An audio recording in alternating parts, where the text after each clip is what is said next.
The purpose of this podcast is to educate and inform. It is no substitute for professional care by your doctor or your qualified healthcare professional. Never disregard or delay professional medical advice because of something you've heard on this podcast or in any linked material. Guests who speak on this podcast express their own opinions, experience, and conclusions.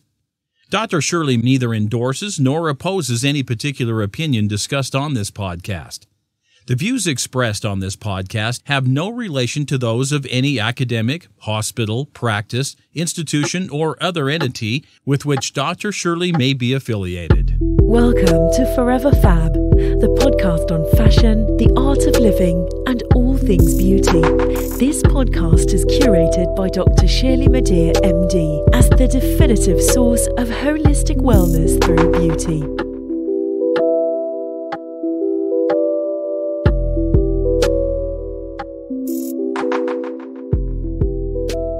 Ask the questions, go in more than once before going on the operating room table. I personally see patients at least twice and ideally 3 to 4 times before going to surgery. That's great. Some people find it sufficient to go just once.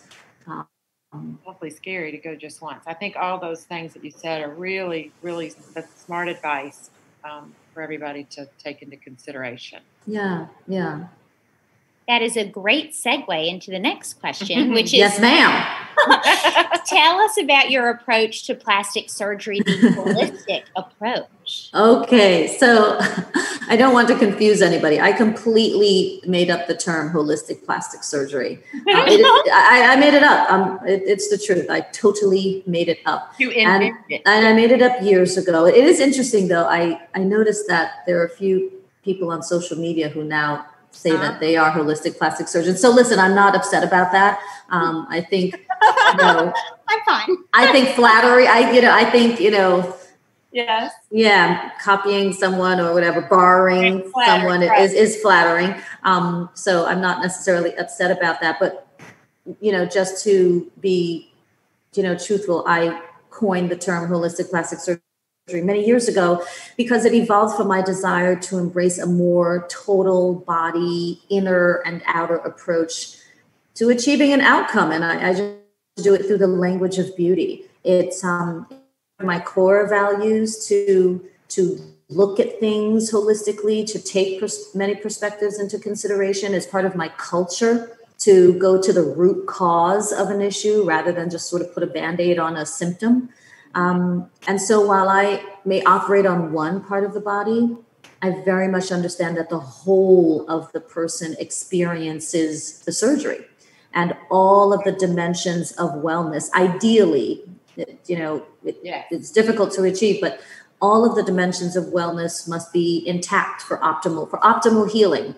Yes. And that whole concept of dimensions of wellness has become very important for me because it really serves as one of the foundations for my practice of, quote unquote, holistic plastic surgery. And those dimensions are, I think there are 8 or 9 of them. Probably 9.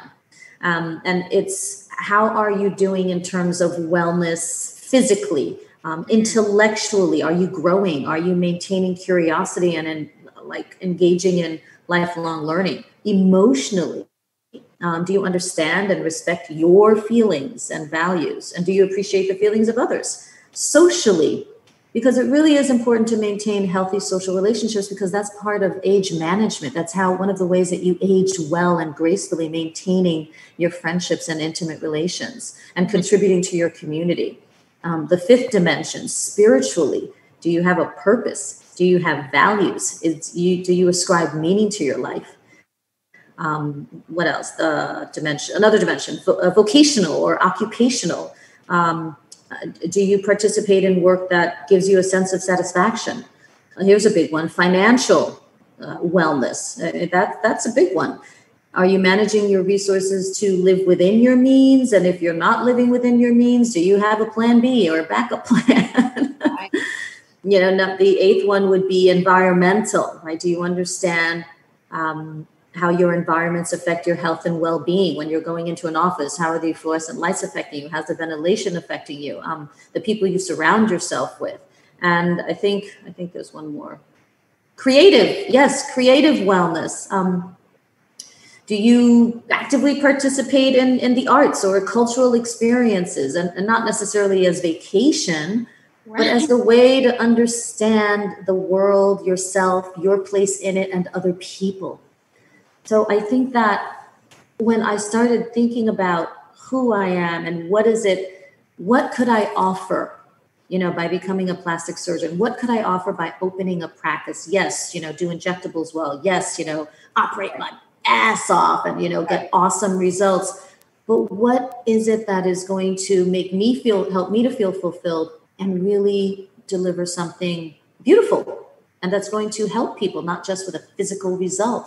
And that's when I thought about it, and I coined the term holistic plastic surgery, because it's not just about, the outside of the person. It's really about the whole person. And the tagline that goes with it is person before procedure. So it's all about the person, not just the procedure.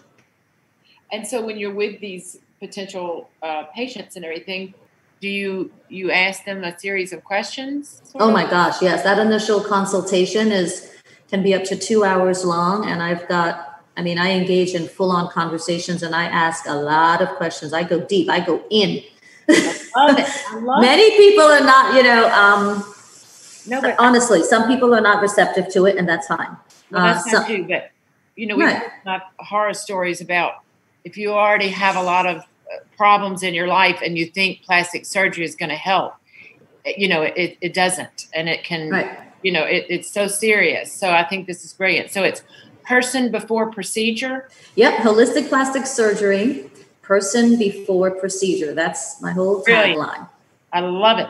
Thank you. I love it too. It really, and when I say it, it resonates deeply. So that's my truth.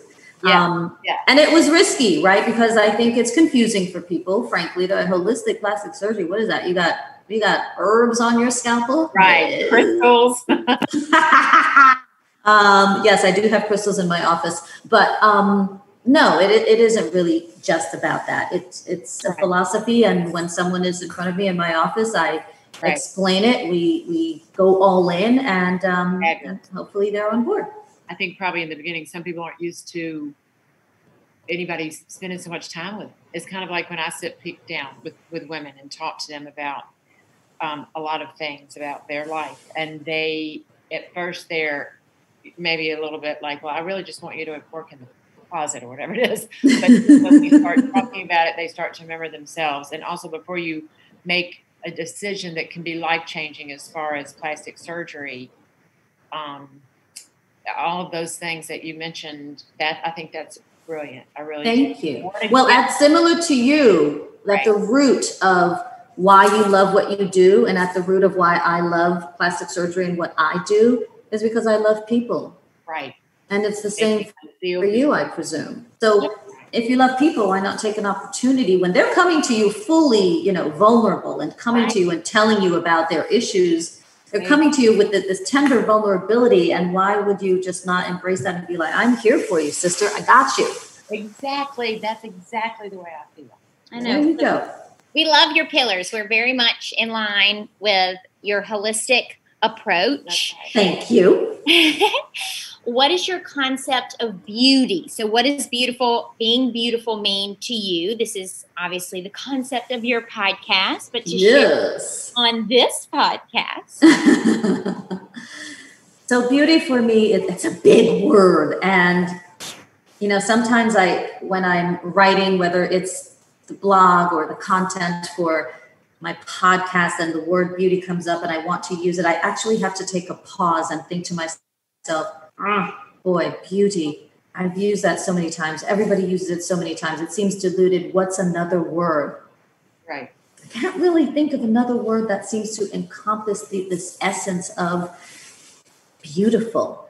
So for me, beauty really does encompass living and expressing the highest version of yourself.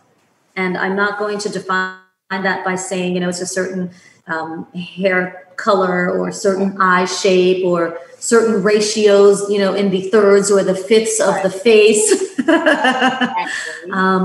I think that's different for everyone, as it should be. Right. But I think what's beautiful is that when you present yourself and put yourself out there in your truth, and you are self-loved and self-approved and joyful, that's like untouchable. That's fabulous. That's beautiful. That is. That's just beautiful. So if there's any way that I can help people to achieve that or become more comfortable with that, or to empower them with expressing their highest, best version of themselves, whether or not that's, recommending a skin cream or, lifting breasts or surgically contouring their hips, I'm all about it. No judgment. Let's do it together. Let's do it holistically. Let's do it safely. Let's do it fabulously and go out and conquer the world. Yes, I love that so much. Thank you. Well, we need to be partners we here. Just say this all the time. Go out and you've got this. Everything you're saying, it's our language too. There you go, sisters in sass. Absolutely. What is it that you like best about working as a plastic surgeon? And you might feel like you've already said it. Yeah, I think I touched upon it. It's probably meeting people and helping them to express their best versions of themselves. And I don't know everything, but what I do know is that I can do that, help people to express their best version of themselves through the platforms of beauty and wellness. Right. That's what I know how to do. Mm. And then when you're talking to people or when you see people, do you catch yourself thinking like little tweaks that you'd like to make? I will be honest, yes. Okay. But when I first meet someone, that is not the first thing that I do. I look directly into someone's eyes because I value that connection, that visual, deep soul connection. If it's there, if it's possible. If not, that's fine too. So I look directly into someone's eyes and I really converse with them. And the deeper conversation I get into with someone, it's almost as if their face morphs and I don't really see a face. I see a person. I hear the words and I really try to be a global listener. When I sort of am not that deep into conversation and I'm looking into their eyes, but I'm focusing on other parts of their face, then yes, I will say, to myself, I can help that. Or, well, that's interesting. This would, I wish I could help, him get rid of that hyperpigmentation. So yes, I'm trained that way. It's a part of my brain that I have to actively turn off, but it's on. It's off and on. Pre-corona, walk us through a day in the life. Oh, boy, pre-coronavirus, I was busy. Oh my God. It's such a funny thing because there were days when I thought to myself, oh my gosh, I just have no time. And post-corona, boy, did I get some time. Right. Let's see, pre-corona. Okay, wake up. So it depends. OR days, non-OR days. OR days, I'd be up at 5:30, get to the operating room, speak with the patient, make sure the paperwork's correct, do my markings, start operating anywhere, depending on the time that I received, 7:30, 9:00, whatever. Busy day, 3 operations a day, not so busy day, 1 operation a day. After the operation, obviously, take care of the patient, make sure the patient is well, follow up on the patient, go to the recovery room, and make sure they're awake, alert, not in pain, not nauseated, feeling comfortable, looking great, bandages are dry. I mean, a whole checklist of things. Mm-hmm. And after that, I would leave the hospital, depending on whatever time I finished the last case, leave the hospital, 99% of the time, go back to my office, regardless of what time it was, 5 o'clock, 10 o'clock at night, 11 o'clock at night, midnight, and go back to my office and make sure all my paperwork was intact, transfer any papers paperwork from the hospital to the patient's chart, follow up on any emails, messages, and then go home and get a good night's sleep, wake up the next morning. And first thing I would do professionally is go back to the hospital to check on the patients if they were still there and not discharged. That's sort of an average operative day. A non-operative day would involve me getting to the office 8:30, 9 a.m., seeing patients all day, and most of my appointments are procedure-based. So I would have some consultations, but most of the day would be involved with my performing injectables or chemical peels, removing moles or skin tags or skin lesions, sewing earlobes together when they were split, performing cellulite management procedures, etc. And I would probably end my day around 6:30, 7-ish, and make sure all my paperwork was intact, and then follow up on any emails that I didn't get to throughout the day and phone calls, maybe send in prescriptions, etc. Look at the next day's schedule, and then go home, have dinner, play with my dogs, chat with my husband, catch up, go to bed. I try to get to bed by 10:30, but often it was probably 11:30 midnight. You're a busy girl. I know, and winding down from all. Yeah, winding down and decompressing. But post-corona, as of late, recently, only recently, a couple of weeks ago, have elective operations been allowed at the hospital. So I'll be resuming that. As a matter of fact, I think I have 2 operations on the 31st. And then prior to a couple of weeks ago and allowing operative surgery, my practice was pretty much shut down. I did reopen my office on June 15th, and now I'm, seeing patients in the new paradigm. I've had to institute some changes. I always had a practice that I called high touch. So I didn't like keeping people waiting in a waiting room. So I would schedule enough time, more time than I actually needed, so that I could try to guarantee that patients would come in at a certain time, be done within a certain time, take my time, take our time, and then feel comfortable leaving, but still allowing enough time to sort of transition to the next patient and not have the next patient waiting.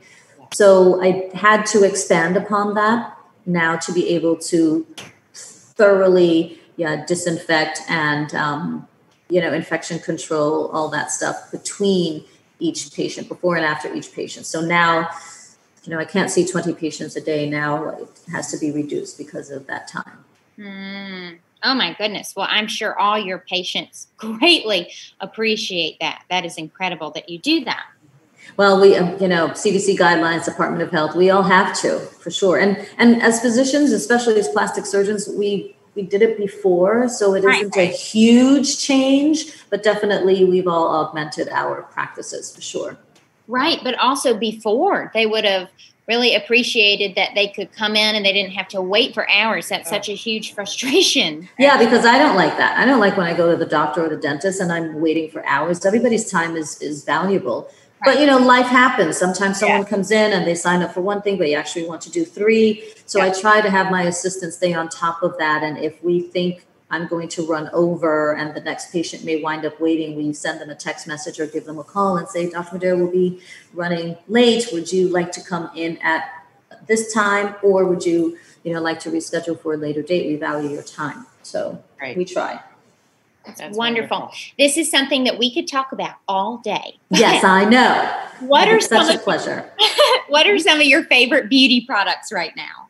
Ooh. Right? Oh my goodness. If you see, I know you both are fashion people and accessories people, so I'm sure your closets are beyond uber fabulous. I have a pretty nice fashion closet, I must admit, but my beauty cabinets, what? Yeah. Oh my God, they're epic. Well, part of it is because I'm definitely like a beauty addict. And it's mostly skincare because I don't, on a daily basis, I don't wear any makeup. And when I do, someone else does it for me. So I don't really have much makeup. I just have the basics, mascara and pretty much nude lip gloss. But it's also because I feel that it is imperative for me to be as familiar as possible with a wide range of products. Right. So that when my patients ask me to comment on them, that I can speak with not only professional wisdom, but also with, some degree of modest personal experience. Right. So I do have a lot of stuff that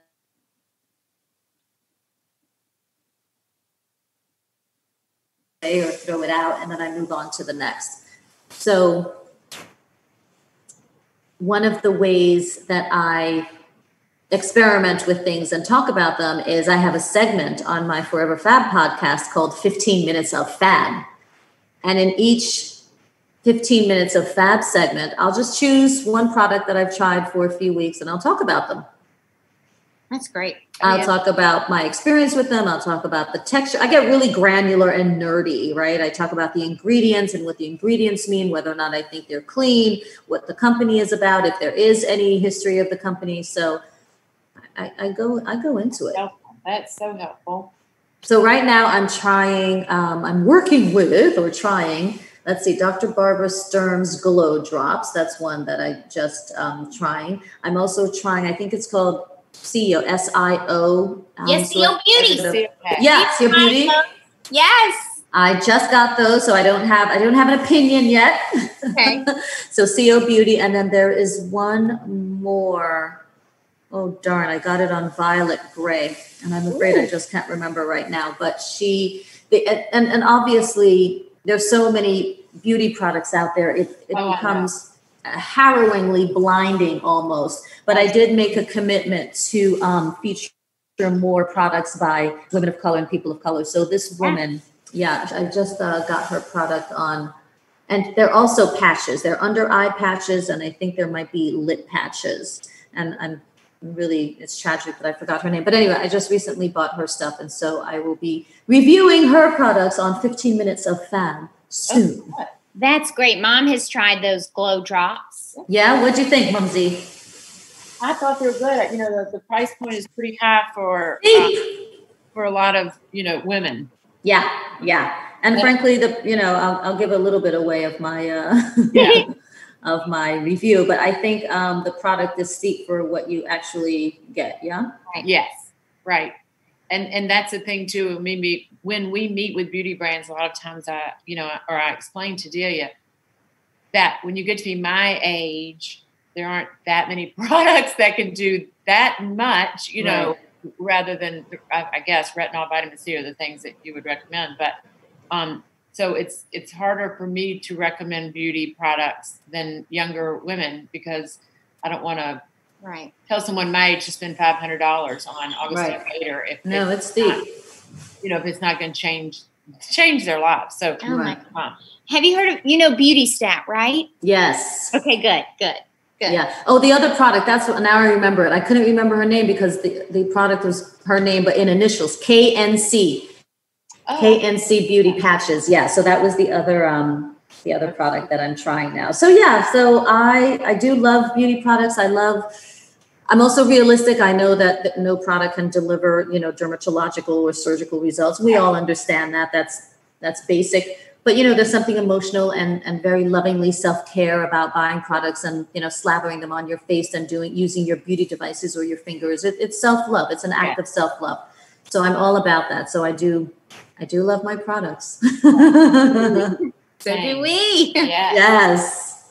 All right. Now that I brought up, and when you were talking about beauty, the another word for it, it's hard for me to find another word for aging or. Yes. But what kind of lifestyle should people live in order to lessen the effects? Or is there anything they can do? Absolutely.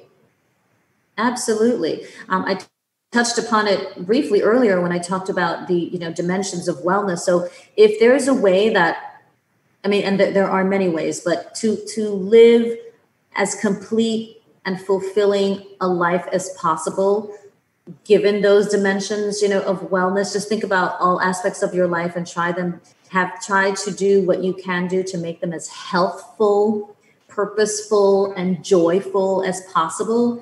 then I think you're well on your way. The things that I can help people with are, I like to call, a little pixie dust or the finishing touches, right? Yes. So if you came to me and said, what, I feel I'm pretty fabulous as I am, but there's just a few little tweaks I'd like to discuss with you, then that would be a very different conversation from, oh my God, I really don't feel great about myself. And right. I'm so sad and depressed. I just don't feel, worthy. And I don't have, a guy or a gal or a significant other, but I think doing this to my face or my lips would help me find one. Nah, not so much.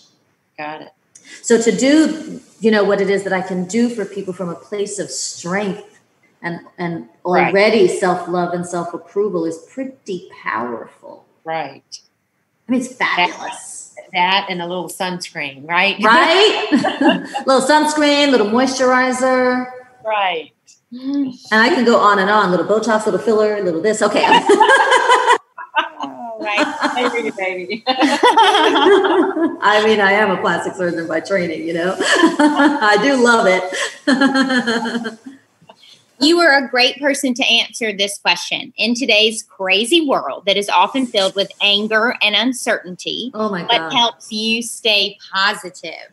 Woo! Let me tell you, the first 3 weeks of coronavirus and civil global unrest. Right. I was in a fugue state. I didn't know what to do. I knew how I felt. I didn't know how to express it. I'm not sure I did a podcast those first few weeks. Right. It was very difficult for me because the isms and the negative experiences that I worked so hard to heal from, I realized that perhaps I suppressed them and really didn't allow them to be fully expressed. And now that my friends and family and fellow humans around the world were expressing it for me out loud, I felt tremendous release. I was involved in protests. I posted, and not just a black screen. I mean, I expressed, and I was in solidarity, as I have always been, but never perhaps really stated it or shouted it out loud. So those first few weeks, I was sort of in the state of inertia. Right. And then when I finally sort of snapped out of it, I was like, Shirley, you're not doing anyone any good by just being like this. So keep it moving, figure it out, and determine how you will move forward.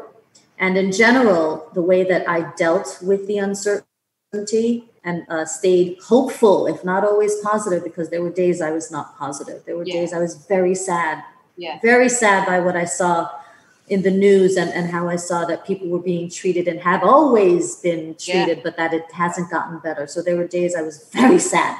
Right. But I stayed hopeful and dealt with the uncertainty with, in general, just general things, love, gratitude, keeping things in perspective, and breath, just breathing. Right. More specifically, I dealt with it, the uncertainty and the angst and the sadness, with meditation, exercise. That was very important for me to move every day, if not an actual exercise class, then going for long walks. Good nutrition, because it was very easy for me to have, a slice of pizza. Oh, yeah. Right. Several times a week, which I did. Right. So good nutrition. I had to get back to that. Reconnecting with friends, because with having to socially distance and self-quarantine, et cetera, I extended it beyond those 2 weeks. And for more than 2 weeks, I really did not speak with my friends and connect with them. So I reconnected with my friends. I had always spoken almost daily with my family, so I just kept that up. And I decided to keep learning and to keep learning about myself, keep learning about other people, keep learning about things that I normally perhaps didn't have much interest in. But now with time, I thought, you know what, I can learn how to do social media. Right. And I also dealt with the uncertainty with the certainty of knowing that things will definitely change. Yes. And get better. And maybe in that very beginning 2 weeks, you were having to assimilate, these things that you had repressed, just kind of like stop, and it made you, even aware, and then to have to sort of internalize whatever, relive the things, and figure out that, you had just sort of blocked them, or they would have paralyzed you. So, and also maybe thinking about, well, actually, look what I did. Look what I did as a Black woman. And then that would give you strength to go on and think about how you could help others. And we've been in the situation where we didn't want to be those people that were posting all these lovely sayings, but doing nothing, know what I'm saying? So we've been, really actively learning and watching and reading and reaching out. And, we had planned to do this with you, so long before. I know. Scheduling, right? We didn't even think about talking about it just because, you were on here because you're a person and we're people. But, I think we need to address it and talk about it like that. And, so I'm happy that we have the opportunity to say a little bit about it. And I thank you for giving me that opportunity. Thank you for the platform. I do appreciate it. All right. So when I'm working with clients that are my age, I, like you, I have clients all over, ages, all ages, but with people around my age in their 50s and certainly going into their 60s and 70s, they talk about their lower tummy. It's not that they've gained weight, but they have this extra skin. So does exercise help that, or is that what you were talking about when you said tummy tuck? Yeah, that's what I was talking about when I said tummy tuck. When I'm examining a prospective patient for surgery for that particular area and that concern, there are different types of, I don't want to say conditions, but there are different types of appearances of the lower abdomen or lower belly that lend themselves to different treatments. Wow. So depending on the amount of fat and or skin laxity, meaning how much sort of stretchy skin there is, the options could be just simple liposuction or combination of liposuction and a mini tummy tuck, or just a mini tummy tuck, or a full-on tummy tuck, or a combination of liposuction and a full tummy tuck. So there are many ways to be able to manage something. It depends on what the area and the person look like. But in general, if there is skin, like excess skin laxity, meaning there isn't much fat there, but the skin just seems to hang and doesn't have much elastic recoil, you can stretch it and it stays stretched. Yes, then that for the most part typically involves an excisional procedure such as a tummy tuck. I've never heard of a mini tummy tuck. Oh yeah. And that is when the incision is not as long, because when I perform a tummy tuck, when plastic surgeons perform a tummy tuck, even though the incision is only on the bottom, we actually wind up working all the way to the ribs, the bottom of the ribs. So all of that area is what we call undermined or mobilized. So we can bring a lot of that tissue down to remove it, to create that flat or concave look. Whereas in a mini tummy tuck, we do not go that high. That's fascinating. You all day. Yeah, it really can be. It really can be.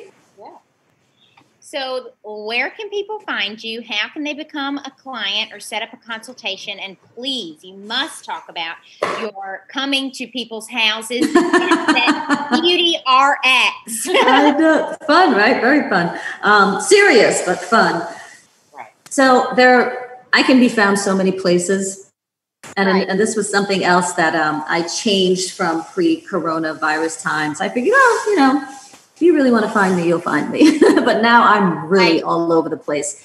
So my website is elementsandgraces.com. The older website is thenewaesthete.com. But even if you went to that, it will just direct you. If you went to elementsandgraces.com, it will direct you to the New Aesthete. But it's elementsandgraces.com is the website. I do have a podcast called the Forever Fab Podcast. And I am also on social media as the same name. Forever Fab MD, I believe. That's my social media handle. And in terms of straight up traditional how to find me, you can call my office. I'm in Soho. You can email me. You can send me a letter. You could write me, a note and mail it to me. All forms of communication, traditional, old, and new, are still in effect. But probably the fastest, easiest way would be to go to elementsandgraces.com and hit the contact button and then shoot me a quick little note. The other way is, I guess, people can DM me, right? Direct message me on the podcast. I do check that just about every day. And then in the past, I used to perform house calls, and I used to go to patients and meet them at their homes or hotels, etc., and do what I do. In the past few years, because I had become so busy at the office, I hadn't been performing house calls, not because I stopped the service, but because most people were coming to my office. I had an occasional person who came from overseas who just said, oh, meet me at the hotel, etc. But now, given the new paradigm, I have relaunched my house call service. And it's called Jet Set Beauty RX. Oh, fabulous. And you'll even go to the Hamptons. And I have in the past very often gone to the Hamptons. And yes, I will do that again. Right. It's very convenient. Listen, it's expensive. I mean, people have to know that, right? Because it's time, it's distance, it's travel, it's all that stuff. It's expertise, it's supplies, it's everything. So it is expensive, but it's worth it. Right. As all this stuff is, right? All of it is expensive. Yes, it is. It shouldn't be cheap. Right. You get what you pay for, my goodness. You certainly do. Yeah, this stuff shouldn't be cheap. I mean, I know some people consider it beauty or, cosmetics, but listen, these are medications going into your body. Right. It should not be cheap, period. Right. And you're paying for someone who has been educated at Brown and Dartmouth and or Princeton and Harvard or University of, Halifax or, New Jersey, wherever. But yes, you're paying for someone's training and passion and expertise and love. Yes. Well, thank you for coming on our podcast and sharing your incredible wisdom. And thank you for opening up about your experience, your life experience, and your thoughts during Black Lives Matter. And please know that we are always here to support you and or listen anything that we can do to continue to be allies for you. And we have your back. Everyone. Absolutely. Yes. Thank you so very much. I am grateful for your generosity, your thoughtness, and I'm very much appreciative of your having me on your show. Oh my goodness. Well, everyone is going to love this episode. And we will post it on the Forever Fab podcast also. We'll break it up into 2 parts, and tomorrow will be part 1. So you'll have reciprocity, and it will just reverberate around the world. Absolutely. Yay. We need that. Changing yes. Exactly. Well, thank you, everyone, and we'll see you next time. Bye. Bye. Bye. Thank you. Thank you for listening to this week's episode of Forever Fab, the podcast on fashion, the art of living, and all things beauty, curated by Dr. Shirley Madhere, MD. Live beautifully and help make the world a more beautiful place.